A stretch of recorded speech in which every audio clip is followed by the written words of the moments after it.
اقرأ باسم ربك الذي خلق.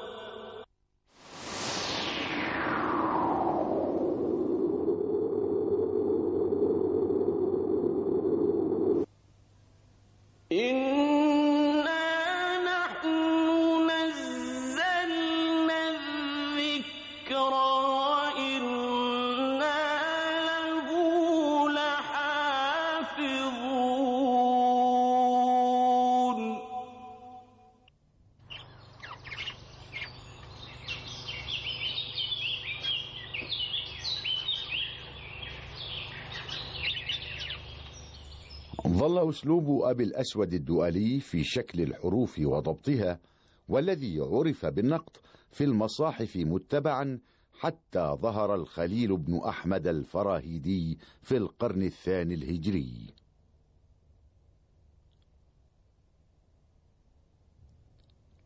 فابتكر هذا النابغة العبقري أشكالا جديدة ورموزا وصورا جعلها بدل نقاط الدؤلي الحمراء، ومن أضاف عليها رموز النقاط الخضراء والصفراء وغيرها، وأراح الناس والكتاب من مشقة الكتابة بالألوان.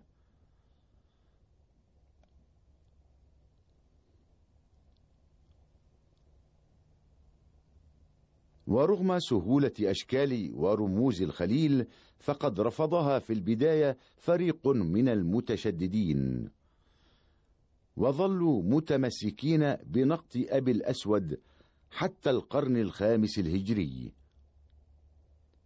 حيث تم استبدال خط المصاحف الكوفي المحقق بخط نسخي شامي رشيق.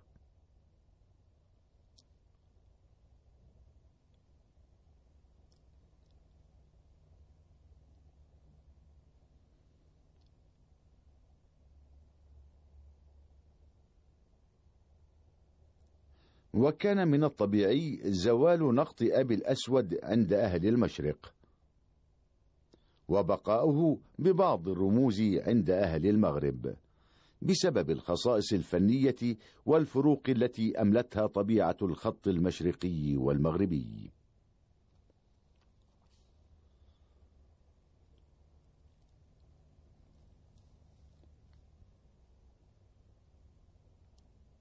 إن خط الكوفة الرصين يقبل نقط أبي الأسود لاتساع حروفه وتمطيط فراغاته، وبزواله من كتابة المصاحف الشريفة في القرن الخامس الهجري زالت الأشكال والرسوم الخاصة به، وبظهور خط النسخ في المصاحف كان لابد من استخدام الأشكال والرموز التي ابتكرها الخليل والتي سار عليها أهل المشرق.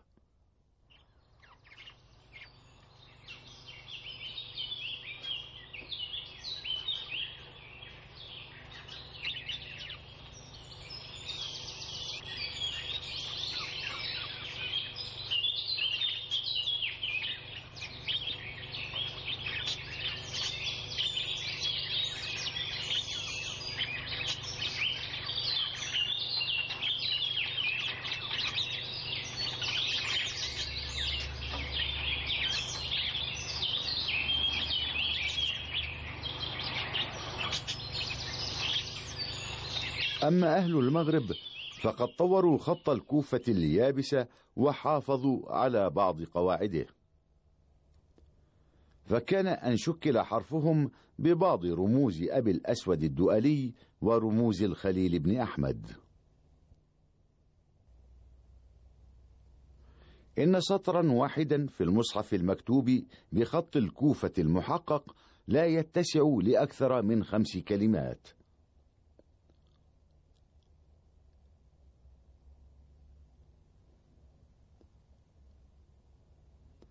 بينما نراه في خط النسخ يتسع لأكثر من 10 كلمات، وذلك سبب من أسباب هجران نقط أبي الأسود.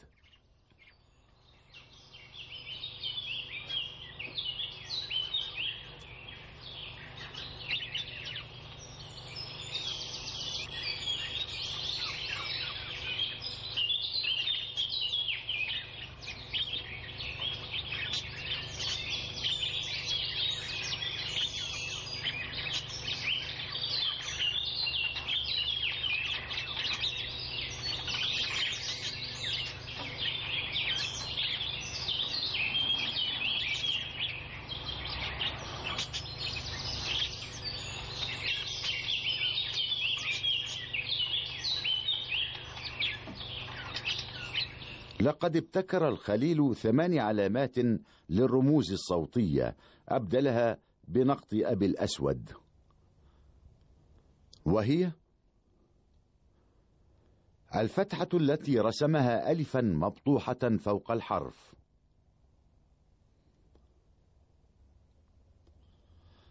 والخفضة الكسرة ألفا مبطوحة تحت الحرف، والضمة واوا صغيرة.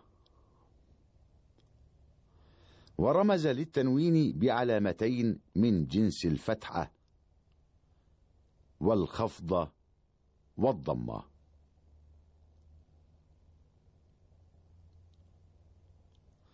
إلا أن بعض نساخ المصاحف فيما بعد اتخذوا حرف نون صغير فوق الحرف علامة للتنوين.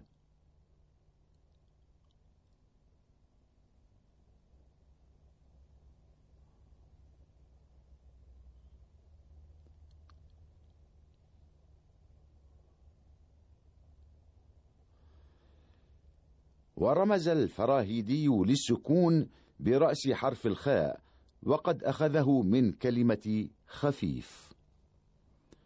واتخذ بعض النساخ حرف الميم علامة للسكون، وأخذوها من كلمة جزم. ومع مرور الزمن ذهب ذيلها وبقي رأسها. أما الشدة فقد اختارها الخليل من الحرف الأول لكلمة شديد، ووضعها بدون نقط، واعتبرها من علامة الإدغام. ورسم الهمزة رأس عين، ووضع للوصل كلمة صل، وللمد كلمة مد. ثم تطور شكل المدة إلى ما نعرفه، وشكل الوصل إلى حرف صاد صغير. وسار سائر أهل المشرق على اتباع هذا النهج والرسم، وخالف أهل المدينة ومن تابعهم من أهل المغرب والأندلس، فرسموا الشدة حرف دال فوق الحرف للدلالة على الشدة مع الفتحة، وتحت الحرف للدلالة على الخفضة، وبشكل مقلوب للدلالة على الشدة مع الضمة. ثم تطور الرسم فاتخذ شكل القوس، ثم تطور فيما بعد إلى الأشكال الحادة الزوايا. ورمز المغاربة للضمة حرف راء مقوس، وأخذوه من كلمة رفع. وعاشت هذه الأشكال لتدل على خصائص الخط والرسم المصحفي المغربي، واستعاروا الرموز الأخرى من المشارقة أصحاب الخليل.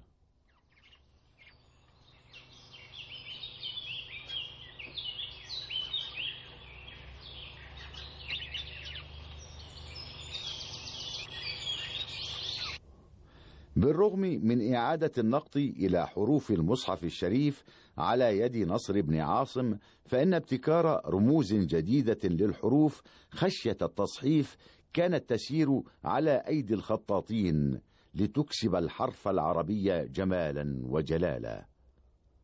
فابتدعوا علامة الميزان، ووضعوها فوق حرفي الراء والدال للتفريق بين الزاي والذال.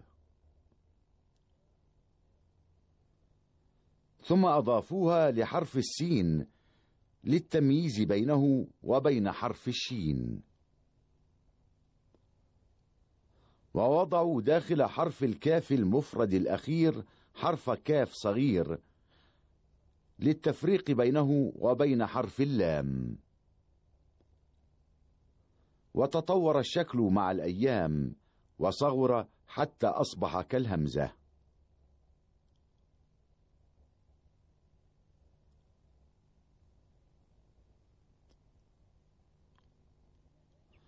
إن هذا الإصلاح في طريقة رسم الحروف ونطق الكلمات كان الدافع إليه الرغبة الصادقة في المعاونة على تلاوة صحيحة وفهم لكتاب الله عز وجل. وهكذا تحددت معالم صورة المصحف الشريف كما نعرفه اليوم.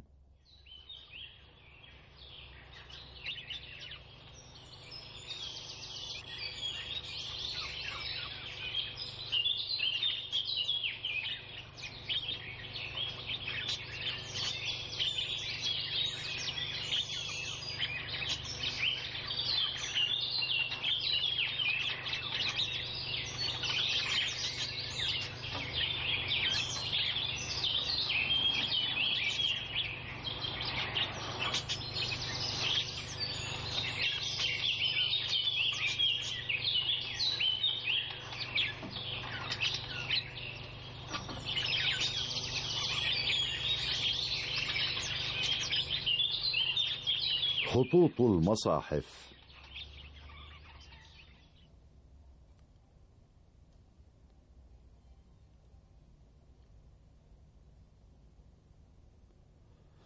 ارتبط الخط العربي بالإسلام ونشأ وتطور في رحاب القرآن، ونظر المسلمون إلى الحرف نظرة حب واحترام، وسخروا معارفهم لخدمة كتاب الله عز وجل، وارتفعوا به إلى أعلى مراتب الجمال. وتسخر متاحف العالم اليوم بروائع من المصاحف التي تنبئ عن رحلة طويلة يحكي فيها الحرف عن أسراره ويفصح عن مكنونات تطوره عبر هذا الزمن الطويل.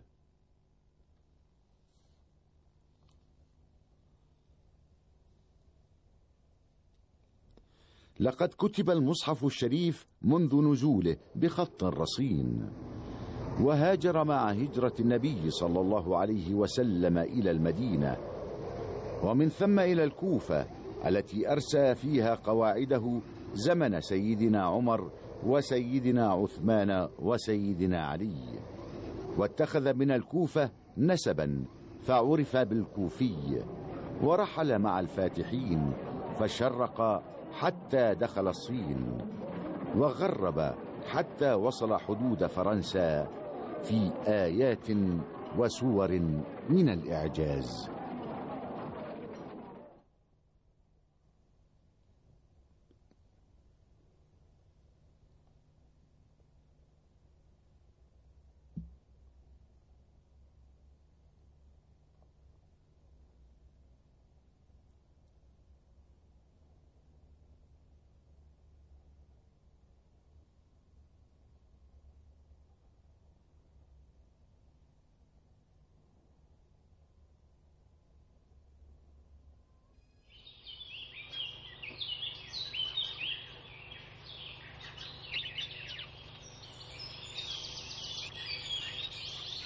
إنما كتب من مصاحف في القرون الثلاثة الأولى من هجرة النبي صلى الله عليه وسلم لم يكن إلا بقلم واحد أطلق عليه القلم الكوفي، وحمل ذات الصفات بين المشرق والمغرب مع بعض التطور الجمالي في المشرق. ولم تسعفنا الأيام بمصحف كامل من ذلك الزمن، وما وصلنا وما تبقى إن هو إلا صحائف متناثرة في خزائن المتاحف العالمية.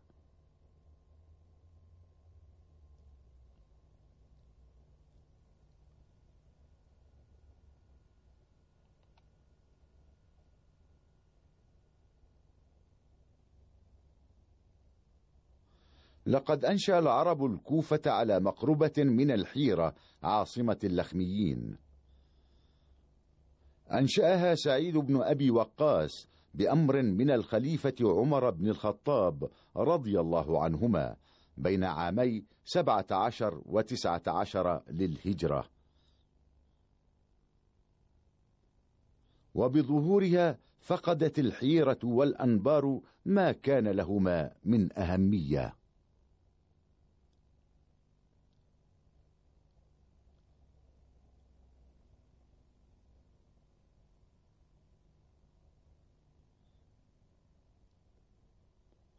كانت الكوفة أول أمرها معسكرا من الخيام، ثم تحولت بمرور الزمن إلى منتجع دائم شيدت مبانيه باللبن، ولم تلبث أن نمت واتسعت باتساع الفتوحات العربية من ناحية الشرق، وظلت للمدينة مكانتها العمرانية والسياسية حتى سلبتها دمشق سلطانها السياسي مع زوال خلافة سيدنا علي رضي الله عنه.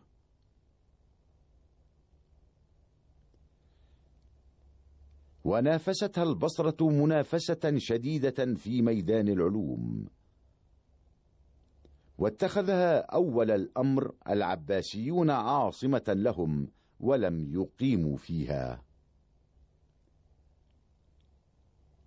وبتأسيس بغداد فقدت الكوفة كل ما كان باقيا لها من مكانة، وإن بقيت عمارتها حتى القرن الخامس الهجري، وتدهورت بعد ثورات الزنج وغارات بني مزيد والتتار. وعندما زارها ابن بطوطة كانت قد أجهزت عليها قبائل بني خفاجة، ولم يبق من عمرانها إلا الأطلال.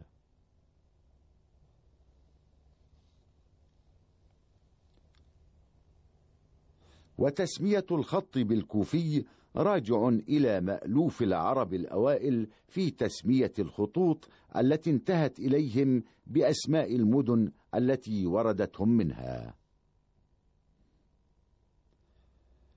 فعرف الخط قديما بالنبطي والحيري والأنباري والحجازي والمكي والمدني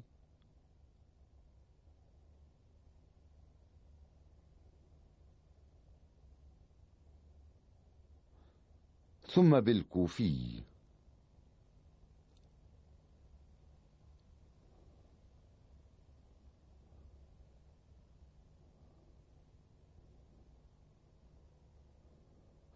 وقد عرف الخط العربي باسم الكوفي لأنه انتشر من الكوفة إلى أنحاء مختلفة من العالم الإسلامي مصاحبا لانتشار الإسلام.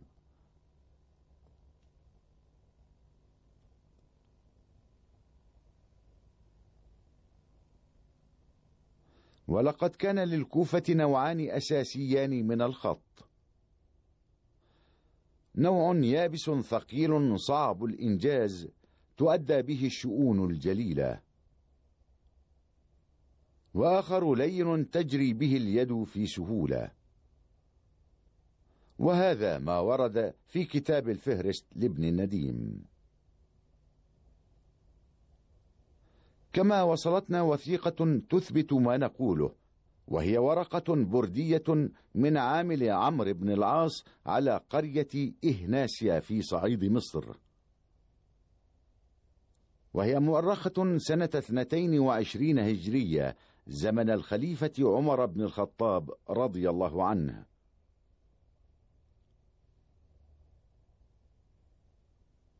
وكتبت بخط مدني لين أطلق عليه خط التحرير، وباللغتين العربية واليونانية. ونقرأ فيها: بسم الله الرحمن الرحيم. هذا ما أخذ عبد الله بن جبير وأصحابه من الجزر من إهناس. أخذنا من خليفة تذرق ابن أبو قير الأصغر، ومن خليفة اسطفن ابن أبو قير الأكبر 50 شاة من الجزر، و15 شاة أخرى، شهر جمادى الأولى من سنة 22.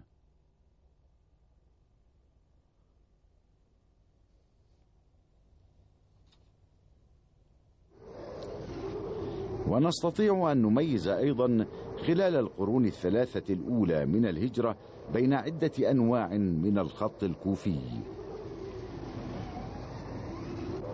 بين خط نشأ في الحجاز والشام والعراق،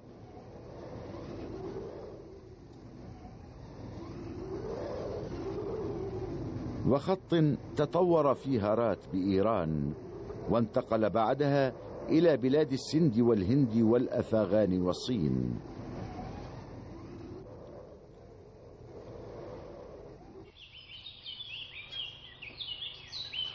وخط ترعرع في القيروان وهاجر لبلاد الأندلس وإفريقيا،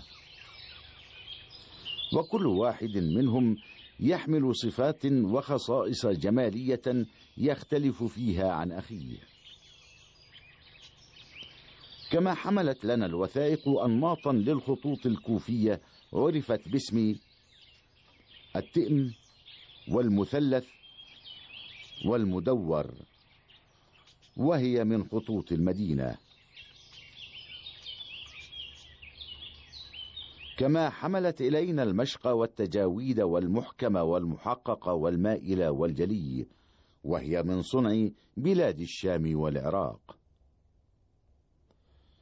ويوجد في دار الكتب المصرية 27 مصحفا بخط كوفي محقق رصين، وهي ناقصة من أوائلها وأواخرها، وقد كتبت على رق الغزال.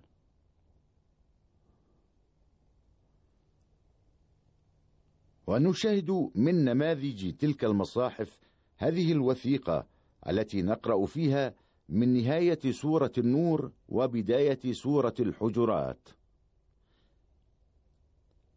ونلاحظ الفاصل بين السورتين دون ذكر اسم السورة.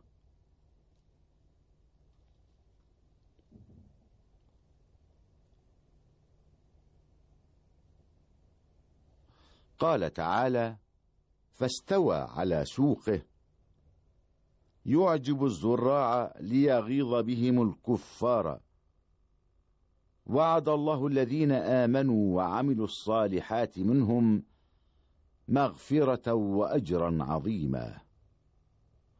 وتنتهي سورة النور لتبدأ الكلمات في سورة الحجرات بقوله تعالى: يا أيها الذين آمنوا لا تقدموا بين يدي الله ورسوله واتقوا الله إن الله سميع عليم. يا أيها الذين آمنوا لا ترفعوا أصواتكم فوق صوت النبي.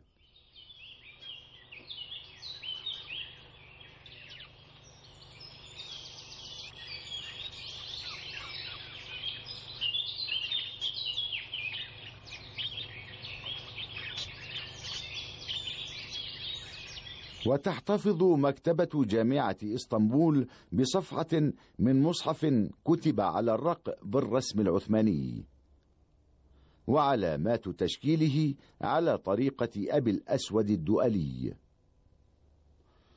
وهي نقاط حمراء للفتحة والخفضة والضمة.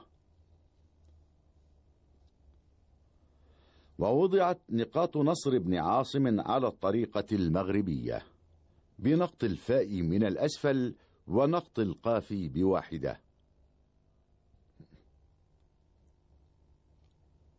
ونقرأ فيه من آخر سورة البقرة من الآية 83 بعد 200: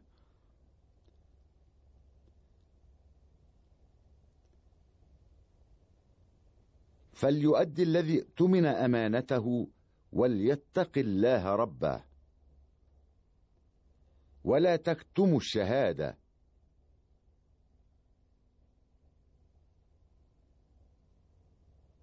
ومن يكتمها فإنه آثم قلبه والله بما تعملون عليم.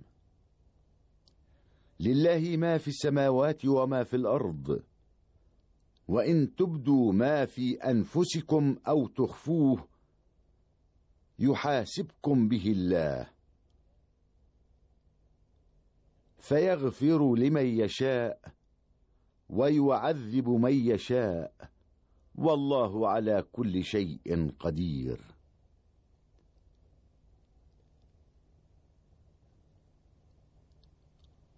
كما نرى في المصحف المحفوظ في دار الكتب بالقاهرة نص الوقف المكتوب عليه، وكان هذا التعبير وهذا الأسلوب مما يكتب ويثبت في كل مصحف موقوف حتى تعم الفائدة في قراءته وينال الواقف الثواب والمغفرة.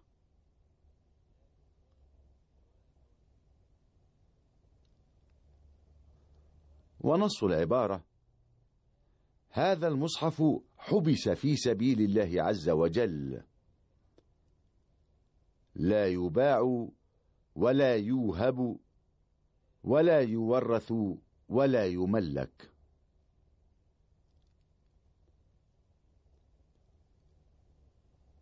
لم تكد الملكات الفنية تنضج لدى الخطاط المسلم حتى أقبل على قرآنه يمجده ويعظمه، فخطه بالذهب الخالص ووشه بالفضة. وقد وصلت عدة وثائق من القرن الهجري الثالث تدل على ما صنع المذهب والخطاط بكتاب الله المجيد، وتبرهن على طول باعه في التقدم الحضاري.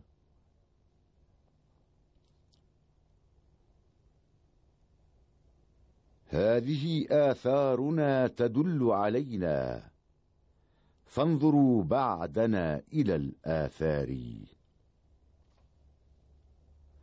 ونشاهد في هذه الصفحة المتبقية من مصحف شريف الخط الكوفي البديع المذهب، وتظهر فيه علامات التشكيل بالألوان، كما زينت فواصل الآيات بشكل أزهار دائرية زرقاء. ويعتبر هذا النوع من الخطوط الكوفية النادرة جدا، وكانت مقصورة على المناطق الوسطى من الدولة العباسية. وقد استعمل الفنان الذهب لمصاحف الخلفاء وعلية القوم. وتضم هذه الصفحة آيات من سورة قاف، وهي من الآية 6 وحتى منتصف الآية 14.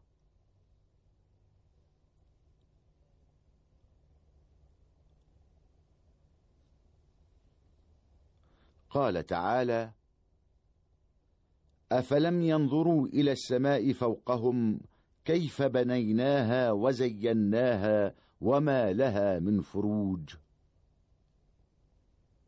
والأرض مددناها وألقينا فيها رواسي وأنبتنا فيها من كل زوج بهيج، تبصرة وذكرى لكل عبد منيب. ونزلنا من السماء ماء مباركا فأنبتنا به جنات وحب الحصيد، والنخل باسقات لها طلع نضيد، رزقا للعباد، وأحيينا به بلدة ميتا كذلك الخروج.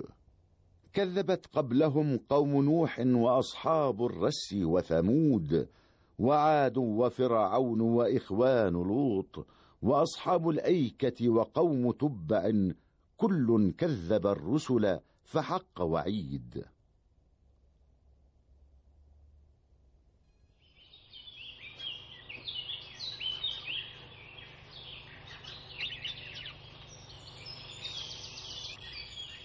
إن جل بل كل الصحف التي وصلت من الفترة الزمنية في القرون الهجرية الأولى مكتوبة على الرق.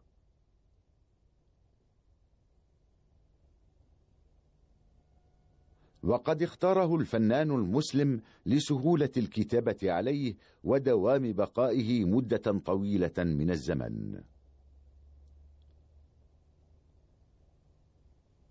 واستعمال الرقوق في الكتابة قديم، إذ كانت من السلع الهامة التي يتاجر بها الفينيقيون من بلاد الشام إلى جميع أنحاء الأرض.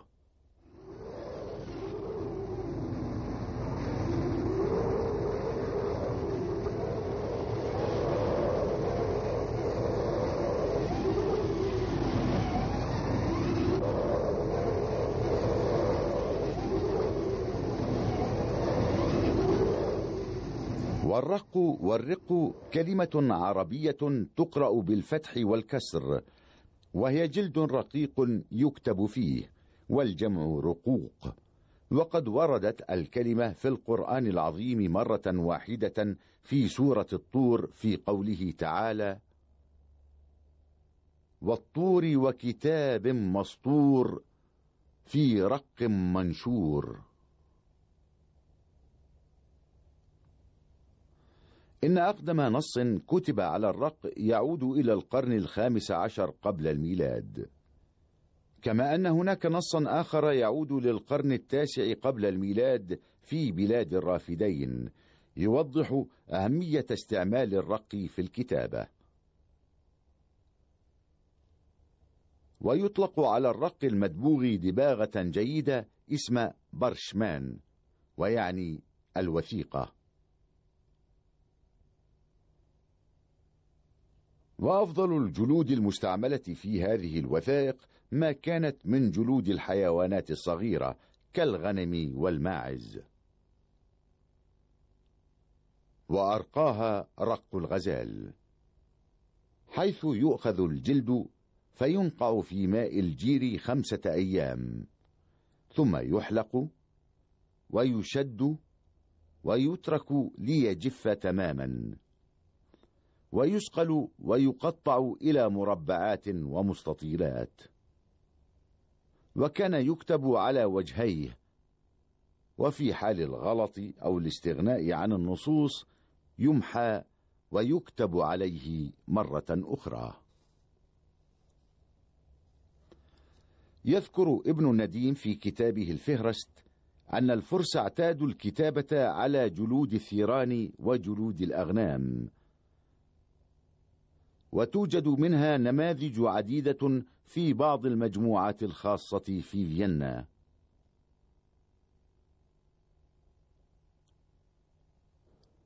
وللتفريق بين الرق العادي الذي يكتب عليه والرق الخاص للدولة، ابتكر المسلمون طريقة جديدة، وهي صبغ الرق بمادة الصفران.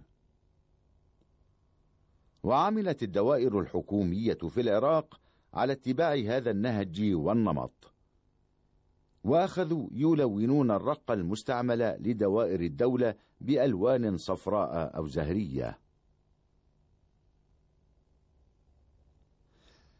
كما يصف ابن النديم الطريقة المستعملة للكتابة على الرق، فيقول إنها كانت تنعم بالمبرد، مما يجعلها تجف وتيبس بسرعة. إن التجارب والأبحاث في عملية دباغة الجلود تطورت في عهود الدولة الإسلامية الأولى حتى أصبحت أكثر رقة، ويرجع اصطلاح الرق إلى سماكة الجلد. وكان الرق يغسل أحيانا وينظف 2 أو 3، ثم يبيض ويستعمل لكتابة القرآن الكريم. لقد استعمل القرشيون الرق وجلبوه من بلاد الشام أثناء رحلة الشتاء والصيف. ولما كان الإسلام وكانت الحضارة، تطورت أحجام وأشكال الرقوق، وصارت الكوفة ودمشق مهد صناعة الرق الجميل.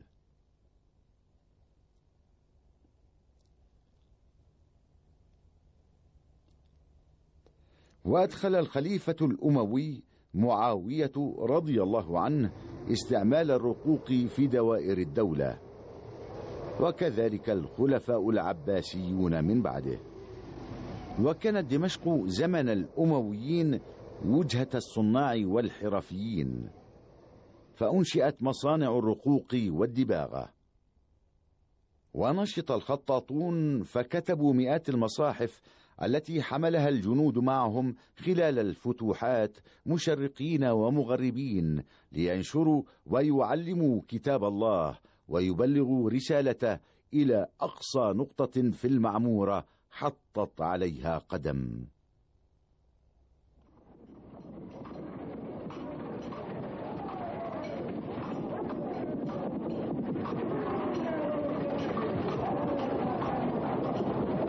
الفتوحات وتطور كتابة المصحف.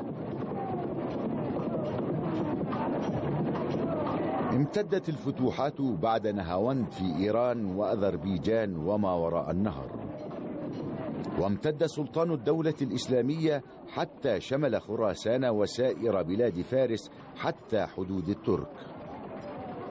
ولم يمض القرن الهجري الأول حتى كانت مدن بلخ وهرات وبوشيخ وبخارى وإقليم سجستان ومقاطعة سينكيانغ وكاشغر في الصين تدين بالإسلام وتقرأ القرآن. وكان المصحف الشريف المخطوط بالقلم الكوفي المحقق الرصين وبالرسم العثماني يبهر الأنظار ويحير العقول ويحيي القلوب.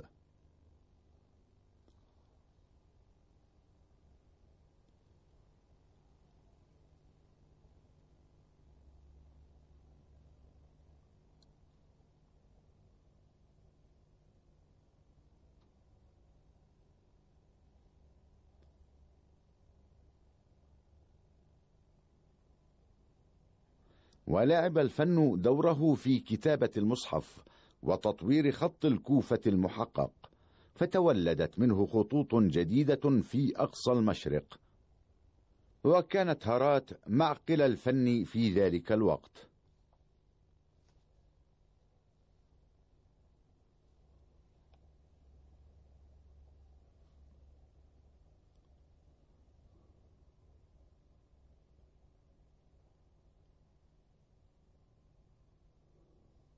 لقد أحس الخطاط في بلاد ما وراء النهر بأنه يكتب كلاما مقدسا، فشعر بالرهبة والعظمة، وجند كل أحاسيسه بمعالم إدراكه إلى سبر غور الحرف، وامتدت يده إلى الحرف العربي مغرقا في صفاء نفسي بكلام خالقه.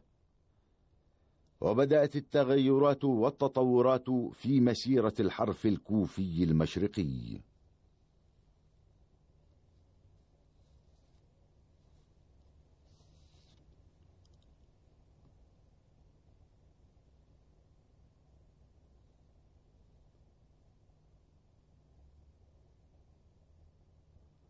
ونبصر في المصحف المحفوظ في مكتبة جامعة إسطنبول تجسيم الفوارق التي بدأت تظهر على الخط الكوفي المحقق التقليدي.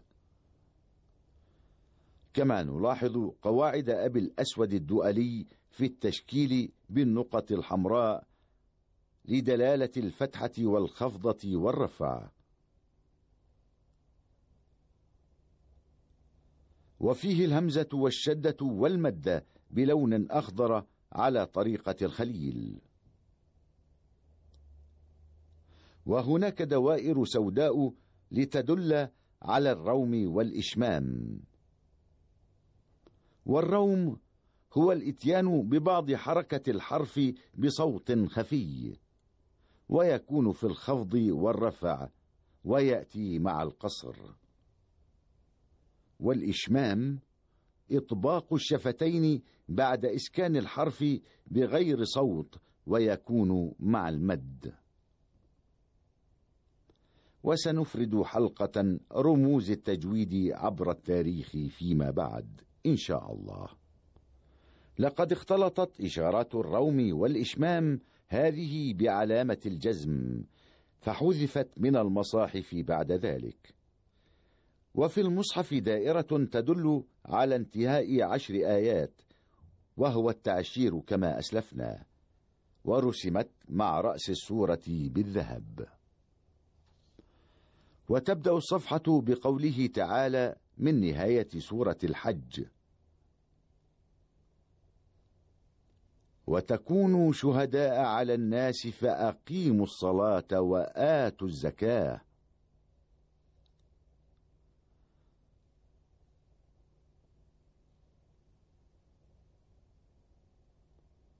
واعتصموا بالله هو مولاكم.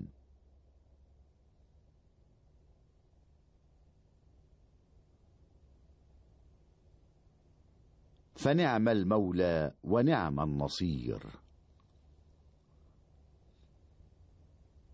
لقد وضع الخطاط المسلم في إيران خلاصة معارفه وخبراته التي ورثها من إمبراطورية ممتدة الجذور في التاريخ، ليطور الحرف في إمبراطورية بات الحرف فيها ينظر إليه باحترام كبير، وليمزج حسه بمعاني القرآن العظيم ويحلق في خيالاته ويبدع آلاف الأشكال مستمدا كل ذلك من معاني المصحف الشريف.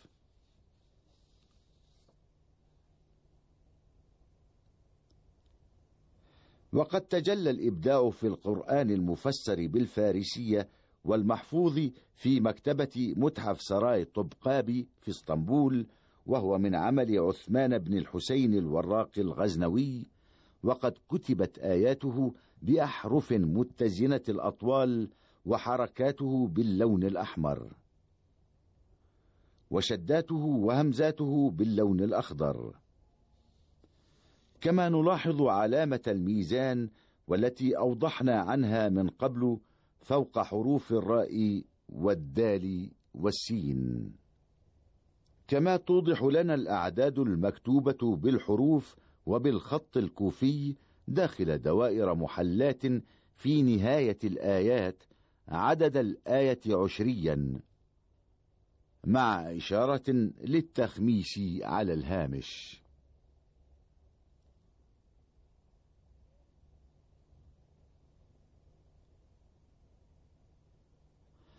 ويعد هذا التفسير نموذجا فريدا في عصره، ويوجد منه قسم آخر محفوظ في مكتبة مشهد بإيران.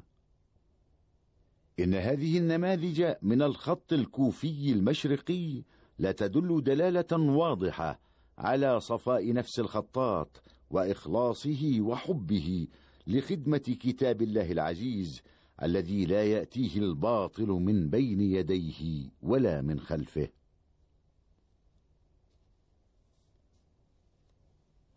ونلاحظ من خلال آلاف المصاحف التي نستعرضها عبر التاريخ بأنه لم يتجرأ مسلم على مس الحرف العربي بأي تغيير لوني، وإنما كان المسلمون في كل زمن يضعون الرموز الصوتية لضبط سلامة القراءة ويضيفونها بالألوان.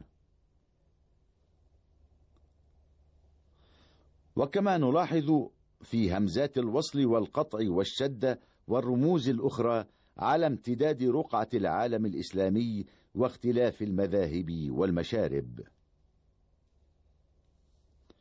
وقد أشار إلى ذلك الداني في محكمه كما أوضحنا من قبل. ومن أجمل نماذج الكتابة المشرقية التي وصلت من إيران مصحف مسور بجداول من ذهب، وفواصل الآيات فيه على شكل دوائر داخلها حرف أو أكثر يشير بحساب الجمل للقيمة العددية التي تقابل الآية.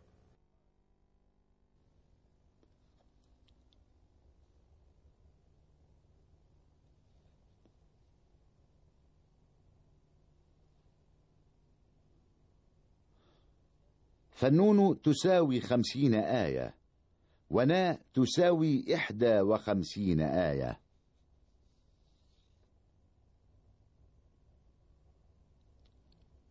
وقد كتب في كل صحيفة 4 سطور، ثم صبغت الخلفية بكاملها باللون البني، ورسمت عليها زخارف مورقة باللون الأزرق. ونلاحظ أن جميع الإشارات كتبت باللون الأحمر إلا علامات التشديد والجزم وعلامة الميزان. كما نلاحظ طريقة كتابة حرفي اللام ألف في قوله رسولا، وهو تحول كبير يدل على بداية تحول اليبوسة في الخط إلى الليونة. ويعتبر هذا الخط الكوفي المشرقي بداية تأثير في قواعد الخط المغربي.